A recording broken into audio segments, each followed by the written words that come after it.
Hey, do some gay shit.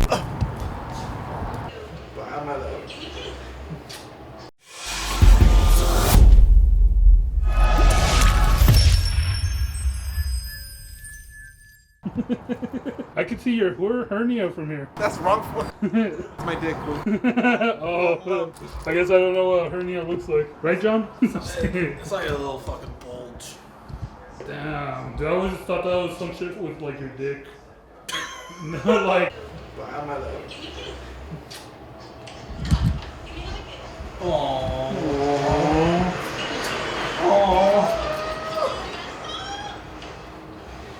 You're evil.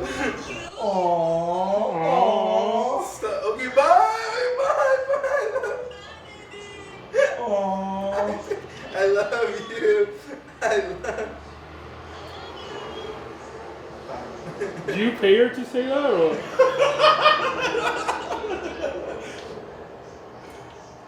Okay. Baby, bye. Bye, baby. Okay, bye. That's inappropriate. Bye. That's inappropriate. What was she doing, bro? She goes to school right now for she want to come with to school. She's going to school? Beauty school.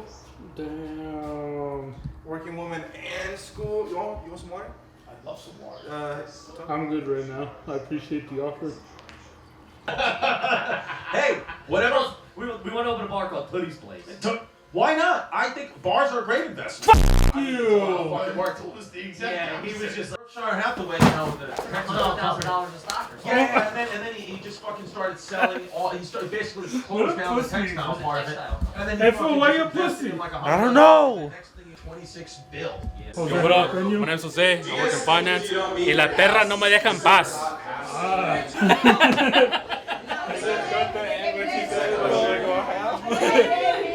Alright, who's gonna win out of you two? Well, I mean, I gotta make one more shot. You know, I work in finance, so I know numbers and shit. I know geometry. Right. Yeah. You have to have a powered up space in order to hit it dead center to spin it that way. Hey, it's my turn. It's my turn. It's my turn. No, you put it this way. I'm the one with the mic. Record that shit! Stop laughing amongst yourselves and laugh at me. You stay. Thank you. I have some really good jokes if you just give me a chance. All right. I like this. All right. I was just talking about how fat I'm getting. Can you tell? Am I almost out of time? I'm just fucking around. Go. Ka-chow. All right. I'm gonna start a reality TV show. We're too far away. You want to be on my reality TV show? Well, my reality TV show is where I walk around and proposition HIV-positive male prostitutes to impregnate me with AIDS. I don't do that. We're gonna call it the deadliest catch. Yes, I do not do that. What do you think about that? Should we do that? I don't know. I feel like I've been up here way more than 5 minutes. I'm just gonna keep going. Fuck it. Alright, that's another joke. I'm gonna wait for Kayla to light me, and I'm just gonna keep doing jokes. I don't think abortion would be that big of a deal if women would just start fucking laying their eggs like chickens. I think that would solve the whole controversy, because they could just like lay them and throw them away with the trash, right? Like, okay, am I done? Yeah, so I'm done.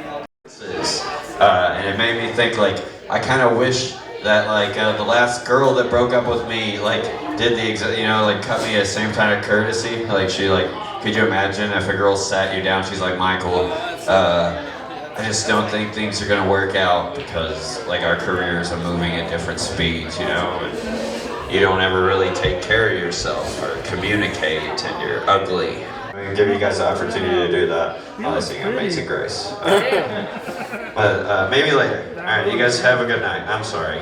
All right, give it up for Michael Davis, you guys. There's been a lot of talks about Jesus tonight. I think everybody here needs Jesus a little bit, don't you think? All right, on deck, we've got Buck Sane, but coming to the stage right now, everyone give it up for Liam McGarrell. Hey. Alright, interesting fact for you guys. Good job, brother. I crushed. Interesting fact for the I feel like you recovered it pretty well after my shit show, don't you think? Yeah. Interesting fact for you. When you have two boobs come together, you get a titty twister. Sorry, brother. All people and shit, man. Short lives matter too. Come here to Magna though, man.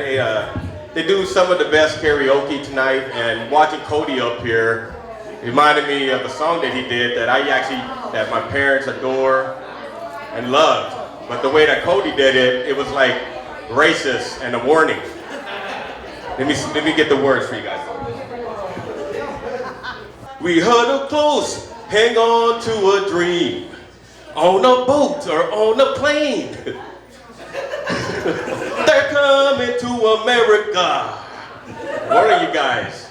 My parents came on the boat. They're coming to America. Today! Load up all your rifles. Today! But I don't know why that. But I love America. You know what I mean? USA, baby, USA. Yeah, I love America. Coming to America, we get to do what we can do, what we want to do, you know, when it comes to comedy. And tonight, I'm gonna steal a couple people's jokes. Yeah! So there was a wizard. He pops in here once in a while, came to a show, and they did a joke about me. He's like, man, I heard there was a Asian guy named Buck. So I was like, an Asian guy named Buck, comedian, he must have buck teeth.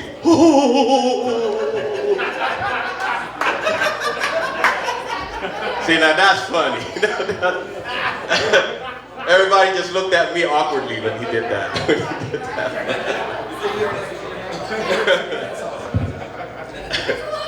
Oh man, okay, I don't know where I'm going with that.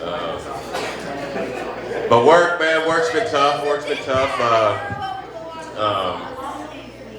I'm a maintenance mechanic, so I work with a lot of buttons and shit. I fix shit, there's a lot of lights. And so I'm learning, but I got a Russian guy that's been training me. You know, I think he's Russian. You know, he has a KGB sticker on his toolbox and shit. You know, and his favorite thing to say to me is, Buck, push button, Buck, push red button, blinking button, Buck. I'm like, shit, man. Sorry, Ukraine. And the other day, he's like, Buck, push red button. Sorry, SpaceX. Blew up that rocket. So, you know, the people call me a triple OG. You know, I'm 41 years old now. You know, like I've been to prison, I've been part of a gang. You know, I've not earned my stripes and shit. So I started as a BG, you know, as a baby gangster. I went to prison, I got out of prison, they called me an OG. You know, I turned 30, they called me a double OG. I turned 40, it was like, hey, Buck, you a triple OG now. I was like, hell yeah, triple OG, you know what I'm saying? It's like, yeah, original old Oriental guy. Like, fuck, at least leave the gangster in there, right? Fuck, god damn. And you know, how I ended up in prison is actually because I had a disability. It was something that I learned years later that something was wrong with me. You know, I had a condition, and the condition was CVD. You guys heard of CVD? It's a color variation disorder. I was colorblind. And I was part of a Crip gang. Okay, I was part of a Crip gang. And I was red and green colorblind. So St. Patty's Day was a very bloody day. There's no such thing as Irish fighting Irish blacks. Oh man. So, but hey man, my name's Buck Sane. Give it up for your host Kayla. Have a good night, guys. All right, give it up for Buck, you guys.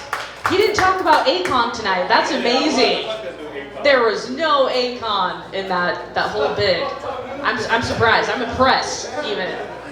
All right, we got a couple more comics coming up for you here, guys. On deck, we've got Dalton, but coming to the stage right now, put your hands together for Fabian. Put your hands together for him. Hello.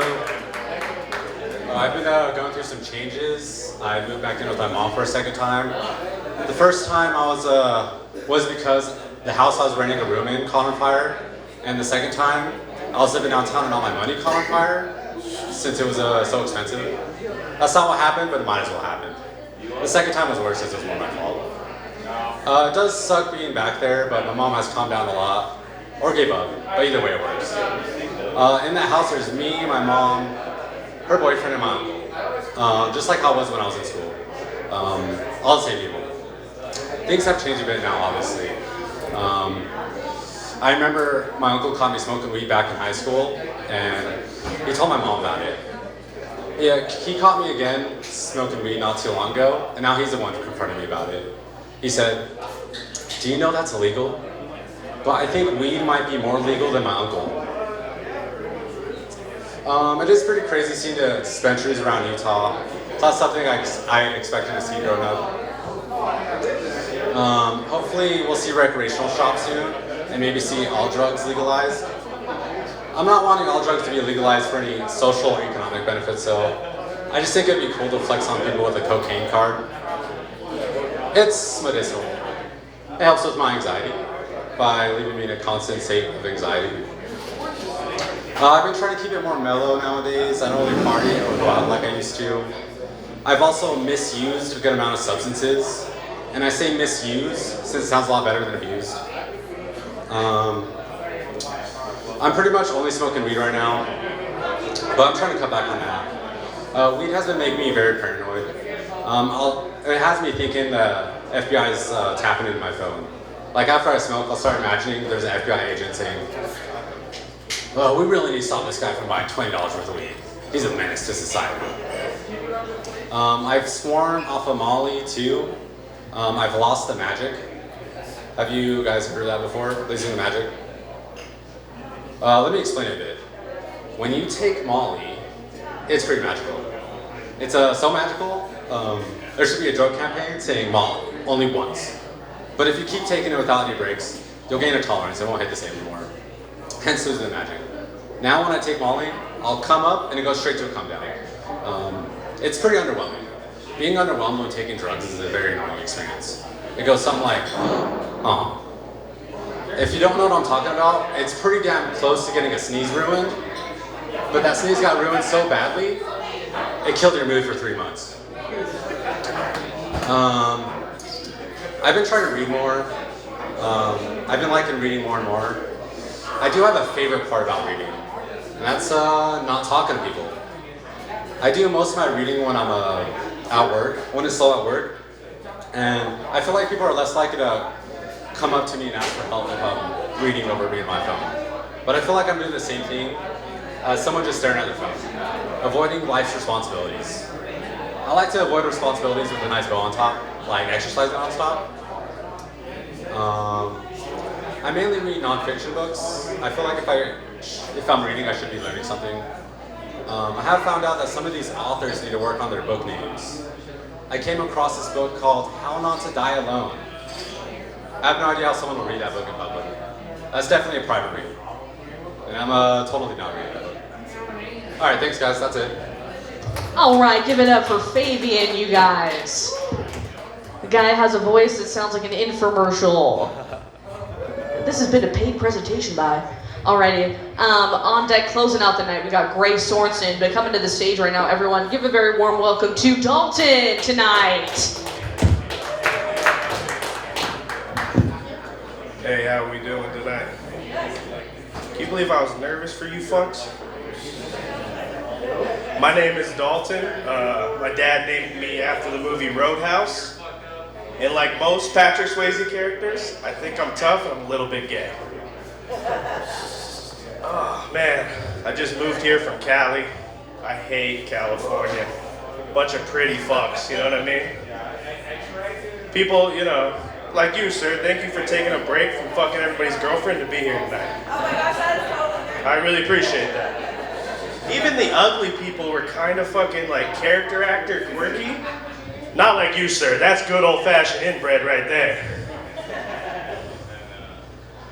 Yeah, so just moved back, you know, trying to get my life back on track.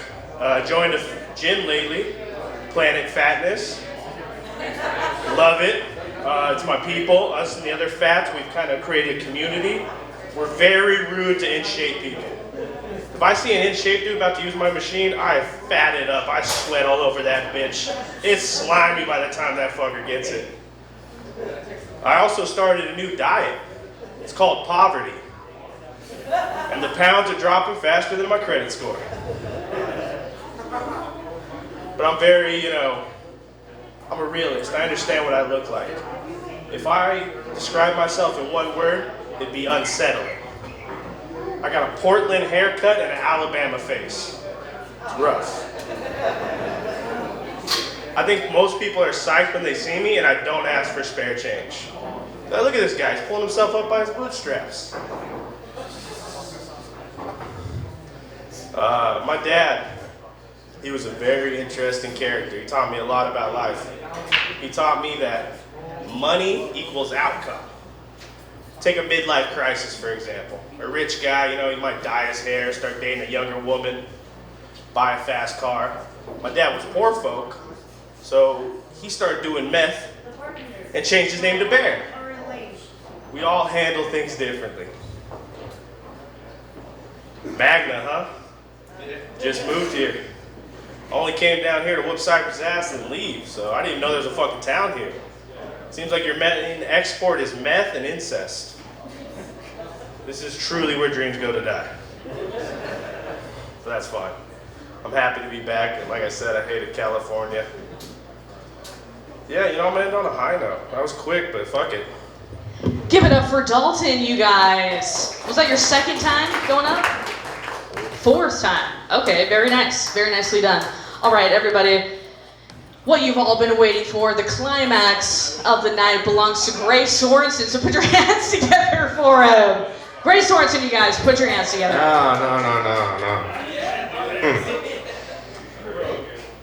I don't know, I like that drug shit. Anybody here like drugs? Yeah. Who said yeah and who likes them for real? Yeah? What's your drug of choice, Cody? Cocaine. Anybody? Pussy? Who said that? Oh, one of you two. What's your drug of choice? I get high on life. That's gayer than Bud Light, man. High on life. Not even drinking Miller tight. No, this is the first time I've been back for a while, actually. Last time I was here, I sharded. Just wanted everybody to know that. It was okay, though, because I had been drinking beer for like 5 straight days and ate nothing, and so it smelled like beer. So I just thought, I shit my pants, it smelled like more beer. So what? You go home, you fucking drive drunk, you smell like beer, and they're like, are you drunk? And you're like, yeah. And they're like, did you shit your pants? You're like, no. But you did. And you did. And I did. Anyways, I don't know. I like Magna. Magna seems like a small town, like where I grew up. I would have thought anybody in this crowd would have said pills. Is anybody's drug of choice pills? This guy's a perkhead. I think I saw one finger go up. Where I grew up, every day was like trick or treat because the main economy was the coal mine. And whenever somebody hurt their back, it was like trick or treat. Just go over and be like, hey, I heard you got back surgery. Can I have some? This isn't going well. Why isn't drugs going well? What is this? Are you guys like big fans of Nancy Reagan? No one wants to admit that they're addicted to drugs? I don't get it. I don't know. I'm not a fan of drugs myself. I guess it's 2023 and nobody wants to admit that they like drugs. That's fucking weird to me. Because all my friends tell me how cool drugs are. In fact, that's the only reason why I don't do drugs. It's like Rick and Morty fans, right? That show came out and they're like, it's hilarious, you gotta see it. And it's like, well, you're fucking lame. I don't wanna see that. But then, you know, a little time goes by and you're like, oh yeah, he is a pickle, that's cool. And oh, you've never seen Rick and Morty. Nobody does drugs, no one's seen Rick and Morty. Cool! You've seen Rick and Morty. Tight. Big mouth? Who said that? That was funny. Get up on stage, that's cool. I don't know. I have a lot of friends that try to convince me to do drugs. And they seem cool, except for my friends aren't cool. Like I have a lot of friends that are into microdosing, right?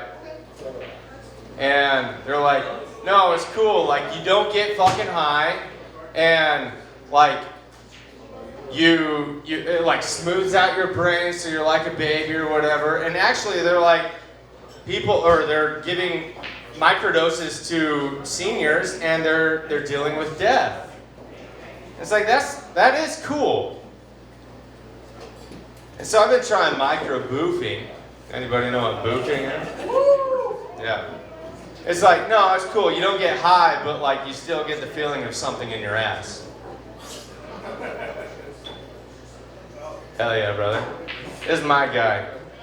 The only one that admitted that he does drugs, and the only one that fucking isn't standing with a stick in their ass. This guy. What was your name, brother? Dalton? Hell yeah. This means nothing, but I have a friend named Dalton. He was born on 9/11. Never forget. It's the only reason I know his name. Yeah. Yeah.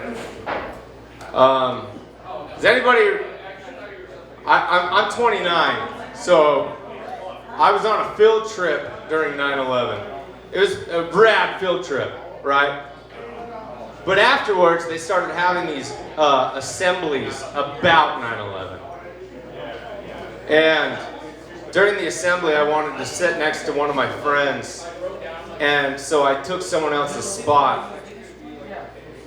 This doesn't matter. It really doesn't, right? Everybody's here for karaoke. Who's here for karaoke? Yeah! Yeah. Yeah.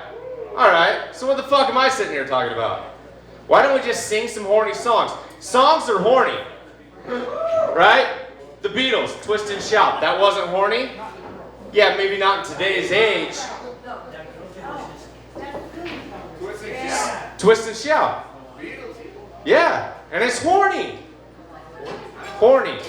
Horny, because I gotta, right? Jim Carrey. Anyways, songs are getting hornier. Everybody came here to do karaoke. No one came here to see comedy. So let's sing some fucking karaoke and get our dicks sucked. All right. Hey, Kayla. Thank you. Give it up for Gray Sorensen, you guys. He says he doesn't do drugs, and you should probably keep it that way, because if that's what you want, normally drugs are not going to do anything for you. All right, we do this every single Thursday, you guys. Make sure to join us next week at 7 o'clock. We will be here. Karaoke starts at 9, so stick around. I will be hosting for that as well. We'll see you next week.